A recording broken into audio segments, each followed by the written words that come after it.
नमस्कार, आप देख रहे हैं मेरा संवाद यूट्यूब चैनल के इस बुलेटिन में मैं प्रेम आनंदकर आप सभी का हार्दिक स्वागत करता हूं। अजमेर में शहर महिला कांग्रेस की ओर से तोपदड़ा स्थित गढ़वाल पैलेस में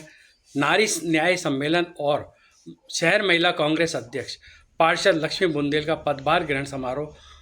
शनिवार को आयोजित किया गया। समारोह में राजस्थान पर्यटन विकास निगम के पूर्व अध्यक्ष धर्मेंद्र सिंह राठौड़, महिला कांग्रेस की प्रदेश अध्यक्ष सारिका सिंह, वरिष्ठ कांग्रेस नेता महेंद्र सिंह रलावता, अजमेर डेयरी के अध्यक्ष रामचंद्र चौधरी और प्रदेश कांग्रेस के सचिव कैलाश जालीवाल सहित अनेक नेताओं ने संबोधित किया।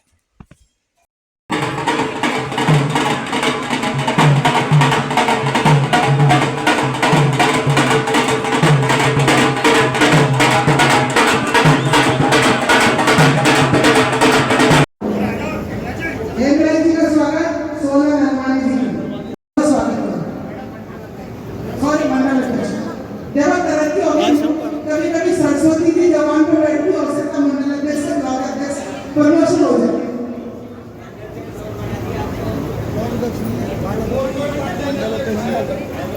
और कोई मंडल अध्यक्ष अगर पीछे बैठे हो तो बता दीजिए। हमारी रमा मिश्रा जी यहाँ पास में खड़ी है। मैं इनसे बात निवेदन करूंगी, इसमें लगे आपके पास उनको भेजे। और हमारे रमा मिश्रा जी मंडल अध्यक्ष है, उनके स्वागत कार्यक्रम कर रहे हैं, तो उनके स्वागत के लिए मैं जाटव जी को निवेदन करूंगी कि जाटव जी उनका स्वागत करें। हरिप्रसाद जाटव जी हमारे दिलीप गढ़वाल जी हैं, जिनके सानिध्य में ये कार्यक्रम कर रहे हैं, जिनका ये गार्डन है, जिन्होंने कांग्रेस पार्टी के लिए निःशुल्क हमें ये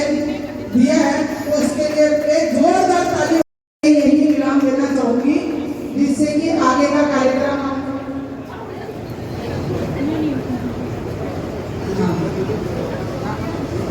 हमारे हेमराज भाई हमारे माली सेना के अध्यक्ष हमारे बीच में बैठे हैं। इससे निवेदन करूंगी कि हमारे ऋषिका जैन ब्यावर से जो जिलाध्यक्ष पधारी है, उनका स्वागत करें।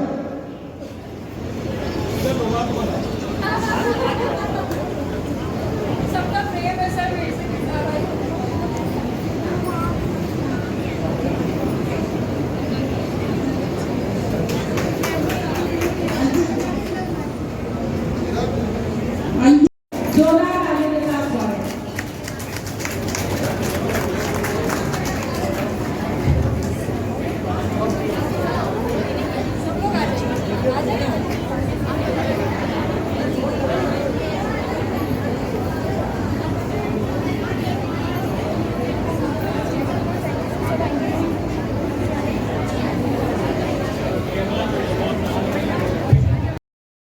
नारी न्याय सम्मेलन एवं पद ग्रहण समारोह। आप सबको पता है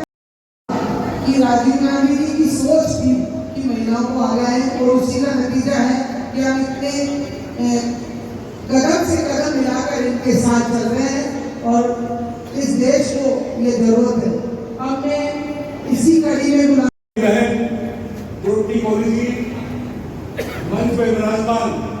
आज जिनके शपथ ग्रहण समारोह में आप लोग जो शामिल होंगे,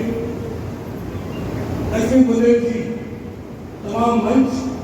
नौजवान दोस्तों और मेरी मातृशक्ति को नमन करते हुए सारिका जी, इस अजमेर की पवित्र धरती पर इस दरगाह हमारी पुष्कर की सांप्रदायिक सद्भाव की नगरी के अंदर मैं आपका हार्दिक अभिनंदन करता हूँ, आपका स्वागत करता हूँ। आज राहुल गांधी जी का जो सपना है 50% की आबादी है, और राजीव गांधी जी ने पहली बार महिलाओं को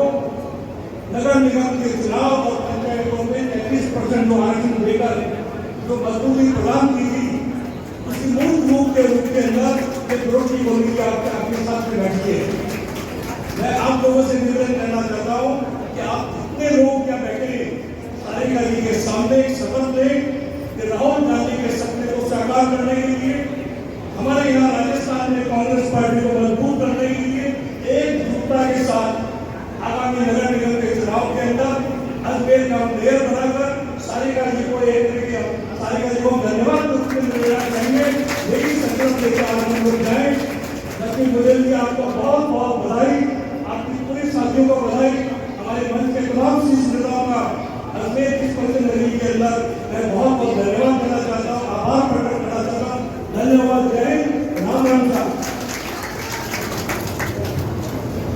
हमारे बड़े भाई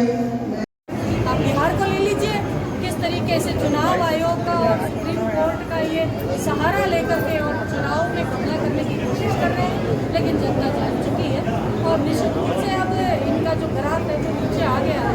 और जो भी तमाम अब आगे आने वाले, चाहे वो नगर निकाय के चुनाव होंगे, चाहे वो पंचायतों के चुनाव होंगे, वो इनको परिणाम के अंदर जो जनता की नाराजगी है वो निश्चित रूप से देखने को मिलेगी। अच्छी समय हुआ है तो जो हमारी प्राथमिकता है वो संगठन निर्माण पे है, क्योंकि जब संगठन मजबूत बन जाएगा, अगर हम अजमेर की जैसे आज बात करते हैं तो हम अजमेर में हमने नई और बहुत ही जुझारू और बहुत ही मेहनती मैंने जिलाध्यक्ष यहाँ पर हमने है जो लक्ष्मी जी बुंदेल को बनाया है। तो निश्चित रूप से जब यहाँ पर संगठन खड़ा हो गया है तो महिलाओं के जो मुद्दे होंगे उनके ऊपर ये यहाँ पर लड़ने के लिए अंदर सक्षम रहेंगे और उनके मुद्दों को ये उठाएंगे। उसी प्रकार से बहुत जल्दी हमने 30 के आसपास जिलाध्यक्ष की दूसरी सूची आने वाली है। हम बहुत जल्दी पूरे के पूरे 50 जिलाध्यक्ष बनाएंगे और आपको आने वाले समय में दिखेगा कि महिला कांग्रेस महिलाओं, बच्चियों और जो भी तमाम कांग्रेस के जो मुद्दे, जो जनता के मुद्दे हैं, उनके ऊपर मुखर होकर के सड़कों पर हम आंदोलन आपको लड़ते हुए दिखेंगे। अभी भी हमारी कांग्रेस जो महिला मेरी बहनें हैं, जहाँ कहीं भी दुराचार की, अत्याचार की और इस तरीके की दुर्व्यवहार की घटनाएं महिलाओं के साथ में बलात्कार की और ये होती हैं, हमारा संगठन वहाँ पर जाता है, तुरंत पीड़िता से बात करते हैं और यथासंभव प्रयास करते हैं कि उसको तुरंत न्याय दिलाया जाए, वकील की व्यवस्था की जाए और प्रशासन से भी बात की जाए ताकि उसको सहयोग मिले और पीड़िता को तुरंत न्याय मिले। तो ये काम हम अभी भी कर रहे हैं और जैसे ही हमारा संगठन और मजबूत बन जाएगा, निश्चित रूप से हम सड़कों पर महिलाओं के अधिकारों को लेकर के लड़ाई लड़ते हुए आपको नजर आएंगे। महिला कांग्रेस की नवनियुक्त जिलाध्यक्ष पार्षद भी हैं जो उनको लक्ष्मी बुंदेल जी को नियुक्त किया है, तो उनके पदभार ग्रहण कार्यक्रम में और एक राहुल जी का जो सपना है नारी न्याय, वो कार्यक्रम नारी न्याय और पदभार ग्रहण कार्यक्रम दोनों यहाँ लक्ष्मी बुंदेल जी ने रखे हैं और उसी कार्यक्रम में शिरकत करके अजमेर की ख्वाजा साहब जी और ब्रह्मा मंदिर पुष्कर की इस पावन धरती में आज मैं आई हूँ। मैडम, राजस्थान में लगातार महिलाओं जैसा अपराध हो रहे हैं, क्या कहना चाहिए आप? देखिए, वो मैं मीडिया के मेरे जो साथी हैं उनके माध्यम से ही कहूँगी कि हर दिन आप ही देख रहे हैं, आपके मीडिया में ये चीज़ें छप रही हैं कि ऐसा कोई न सिर्फ राजस्थान बल्कि पूरे देश में ऐसा कोई प्रदेश नहीं है जहाँ पर महिलाओं के साथ क्रूर बिल्कुल अत्याचार नहीं किए जा रहे हैं, दुष्कर्म की घटनाएं नहीं हो रही हैं और दुष्कर्म की घटना हुई, अत्याचार हुआ, लेकिन उसके बावजूद पीड़िताओं के साथ में भेदभाव किया जाता है, उनको न्याय सही समय पर नहीं दिया जाता है, उनको सुना नहीं जाता है। तो ये एक ऐसी विपरीत परिस्थिति इस डबल इंजन की सरकार के अंदर, चाहे आप राजस्थान की बात करें तो हर दिन चाहे अलवर को ले लीजिए, धौलपुर को ले लीजिए, भरतपुर को ले लीजिए, जयपुर को ले लीजिए, आप कोई भी ऐसा, अजमेर को ले लीजिए, कोई भी ऐसा क्षेत्र होता है। मैं आज अजमेर में आई हूँ, आप अजमेर के अंदर देखिए कि हर दिन आप चाहे वो स्कूल की बच्चियाँ हैं, कॉलेज जाने वाली बच्चियाँ हैं, घरेलू महिलाएं हैं, सबके साथ दुष्कर्म, अत्याचार और अपराध की घटनाएं बहुत बड़ी संख्या में राजस्थान में हो रही हैं। आंकड़े भी ये बता रहे हैं कि पिछले 14 महीने में जो यहाँ पर महिला अत्याचार है उसके अंदर बहुत तेज़ी से वृद्धि हुई है। तो सरकार सोई हुई है, पर्ची की सरकार है और भजन, भाषण और भ्रमण, सिर्फ इन्हीं के अंदर सब चीज़ें चल रही हैं। इनको पता है नहीं कि किस तरीके से लॉ एंड ऑर्डर मेंटेन किया जाता है। मंत्रियों को ये पता नहीं है कि उनके क्या राइट्स हैं जिनको वो एग्जीक्यूट कर सकते हैं। मुख्यमंत्री को ये पता नहीं है कि मुझे किस तरीके से काम करना है। सुनने में आता है, आप ही मीडिया के बंधुओं के थ्रू ही मुझे पता लगता है, हम लोग पढ़ते हैं कि जो ब्यूरोक्रेसी है वो इतनी ज़्यादा शासन के हावी है कि क्योंकि जनप्रतिनिधियों की चल ही नहीं रही है, सुनवाई नहीं हो रही है, इसलिए जनता के किसी भी तरीके से जनता को कोई रिलीफ नहीं है। जनता 14 महीने से राजस्थान की जनता त्रस्त है, चारों तरफ त्राही त्राही है। आप अभी के अगर ले तो बरसात का मौसम है, चारों तरफ गड्ढे हैं। आप अजमेर की अगर बात करते हैं तो वाटर लॉगिंग की समस्या से कैसे यहाँ की जनता त्रस्त है। जबकि मैं आपको बताना चाहूँगी कि अजमेर के अंदर तो ट्रिपल इंजन की सरकार है, जहाँ पर देश के अंदर मोदी जी हैं, प्रदेश के अंदर भजनलाल जी हैं, और आपके यहाँ पर सारे के सारे हमें तो सिर्फ एक विकास जी कांग्रेस का झंडा बुलंद किए हैं, बाकी सारी जो विधानसभाएं हैं 8 में से 7 पर, उस पर आपके चुने हुए बीजेपी के प्रतिनिधि हैं, सांसद आपके बीजेपी के हैं, यहाँ पर बोर्ड है जो नगर पालिका में, नगर परिषद में जो भी वो सारे बीजेपी के हैं। तो फिर और जो हमारे चुने हुए पार्षद जो कांग्रेस के हैं, उनको आप लालच दे करके, उनको बहका करके उनको भी आप बीजेपी में मिला दिए हो,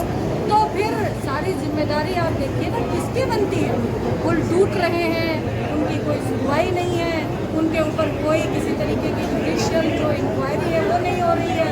जवाबदेही तय नहीं हो पा रही है कि किसकी गलती है, उसको दंडित किया जाए। तो कुल मिलाकर के राजस्थान की अंदर जनता त्राही कर रही है। यहाँ पर जो